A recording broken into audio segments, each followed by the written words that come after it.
નમસ્કાર. આજે આપણે અંગ્રેજીના 4 બહુ જ સાદા પણ એટલા જ પાવરફુલ શબ્દો જોવાના છીએ. ધીસ, ધેટ, ધીઝ અને ધોઝ. ખબર છે ને? આ એવા શબ્દો છે જેનો ઉપયોગ આપણે કોઈ વસ્તુ બતાવવા કે એના વિશે વાત કરવા માટે કરીએ છીએ. અને સૌથી મજાની વાત શું છે ખબર છે? આ ચારેય શબ્દોનું આખું રહસ્ય બસ આ એક જ બ્લેકબોર્ડ પર છુપાયેલું છે. તો ચાલો આપણે સાથે મળીને આ કોયડો ઉકેલીએ. તો આપણે આખી વાતને સ્ટેપ બાય સ્ટેપ સમજીશું. પહેલાં તો એ જોઈશું કે આ શબ્દો છે શું. પછી નજીક અને દૂરનો શું ફેર છે એ સમજીશું. એ પછી એક વસ્તુ હોય કે ઘણી બધી એ પણ જોઈશું. અને છેલ્લે આ બધું ભેગું કરીને પ્રેક્ટિકલ ઉદાહરણો સાથે પક્કું કરી લઈશું. તો ચાલો શરૂ કરીએ. આ પોઇન્ટિંગ વર્ડ્સ એટલે કે નિર્દેશક શબ્દો, એમનું મુખ્ય કામ શું છે? સાવ સિમ્પલ. એ આપણને એ બતાવવામાં મદદ કરે છે કે કોઈ વસ્તુ ક્યાં છે. બસ એટલું જ. પછી ભલે આપણી પાસે હોય કે આપણાથી દૂર. હવે કયો શબ્દ ક્યારે વાપરવો એ કન્ફ્યુઝન દૂર કરવા માટે આપણે પોતાની જાતને બસ 2 જ સવાલ પૂછવાના છે. પહેલો, કેટલી વસ્તુઓ છે? અને બીજો, કેટલી દૂર છે? બસ આ 2 સવાલોના જવાબ મળ્યા એટલે સાચો શબ્દ મોઢા પર આવી જશે. તો ચાલો પહેલા સવાલ પર ફોકસ કરીએ. અંતર એટલે કે વસ્તુ આપણી નજીક છે કે દૂર? આ પહેલો અને સૌથી અગત્યનો પોઈન્ટ છે. આનો નિયમ એકદમ સીધો સાદો છે. જુઓ, જે વસ્તુઓ અહીં છે મતલબ કે આપણી નજીક, એના માટે આપણે વાપરીશું ધીસ અને ધીઝ. અને જે વસ્તુઓ ત્યાં છે એટલે કે આપણાથી દૂર, એના માટે આવશે ધેટ અને ધોઝ. સિમ્પલ. ઓકે, તો અંતરની વાત તો ક્લિયર થઈ ગઈ. હવે આપણા બીજા સવાલ પર આવીએ.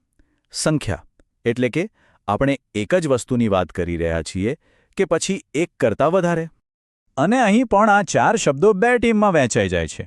જો વાત ફક્ત એક જ વસ્તુની હોય એટલે કે સિંગ્યુલર, તો વાપરીશું ધીસ અથવા ધેટ.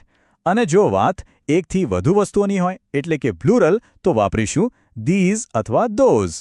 એકદમ ક્લિયર, બરાબર? સરસ. તો અત્યાર સુધી આપણે અંતર અને સંખ્યાના નિયમ અલગ અલગ જોયા. પણ હવે ખરી મજા આવશે. ચાલો આ બંને ટુકડાઓને જોડીએ અને આખું પિક્ચર ક્લિયર કરીએ. જોઈએ કે આ બધું સાથે મળીને કેવી રીતે કામ કરે છે. આ રહ્યું આખું ગણિત એક જ ટેબલમાં. ધ્યાનથી જુઓ. જો એક વસ્તુ હોય અને નજીક હોય તો શું વાપરીશું? ધીસ. અને જો ઘણી બધી વસ્તુઓ હોય પણ નજીક હોય તો ધીઝ. બરાબર. હવે એ જ રીતે દૂરની વાત કરીએ. એક વસ્તુ દૂર હોય તો ધેટ અને ઘણી બધી વસ્તુઓ દૂર હોય તો ધોઝ. બસ આટલું જ છે ને? સાવ સહેલું. ચાલો હવે ખાલી થિયરી નહીં, થોડી પ્રેક્ટિસ પણ કરી લઈએ.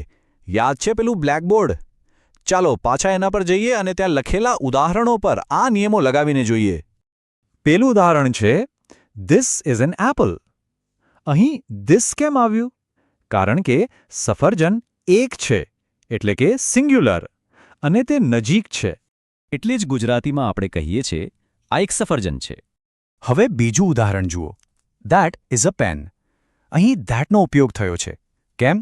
કારણ કે પેન પણ એક જ છે પણ તે આપણાથી દૂર છે. એટલે જ ગુજરાતીમાં કહેવાય છે તે એક પેન છે. ચાલો હવે બહુવચન જોઈએ. These are books. અહીં ધીઝ કેમ વાપર્યું? કારણ કે પુસ્તકો એક કરતાં વધુ છે અને તે નજીક પડ્યા છે. જેનું ગુજરાતી આપણે બોર્ડ પર જોઈ શકીએ છીએ. આ પુસ્તકો છે. અને છેલ્લું ચોથું ઉદાહરણ. Those are benches. ધોઝનો ઉપયોગ એ બતાવે છે કે પાટલીઓ ઘણી બધી છે અને તે આપણાથી દૂર છે. એટલા માટે જ આપણે કહીશું પેલી પાટલીઓ છે. તો આખા વિષયનો સાર શું નીકળ્યો? બસ આટલું જ યાદ રાખવાનું છે. નજીક હોય તો ધીસ અથવા ધીઝ. દૂર હોય તો ધેટ અથવા ધોઝ.